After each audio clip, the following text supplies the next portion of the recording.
পার্লারে যাব। আমি টাকা দিতে পারবো না। টাকা দিতে পারবে না? ঠিক আছে, আমি ময়দার কাছ থেকে টাকা নিয়ে পার্লারে যাচ্ছি। লুচি, এই ময়দাটাই আমার বউটার মাথাটা খেয়েছে। আইডিয়া, আমি তো কামাখ্যায় গিয়ে মানুষ মারা মন্ত্র শিখেছিলাম। দাঁড়া ময়দা, তোর ব্যবস্থা করছি।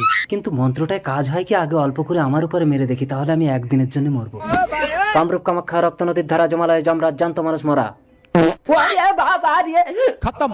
লুচি বৌদি, আজ তাহলে আসি। ঘর পর্যন্ত এসে চলে যাবে ময়দা? চলো চা খেয়ে যাবে। আমি চা খাই না, দুধ খাই। চলো দুধ দেবো। গরম করে দিতে হবে কিন্তু।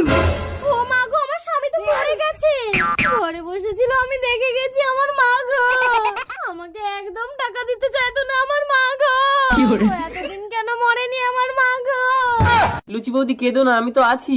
দাদাকে ঠ্যাং ধরে টেনে হিচড়ে নদীর পাড়ে পুঁতে দিয়ে আসি। টেনে হিচড়ে ছাল চামড়া তুলে ফেলো আমার মা গো। খাও খাও, ভূত ডুবে যাও। ওই তো নদীর পাড়ে একটা ডেড বডি পড়ে আছে, তার মানে কেউ মাটি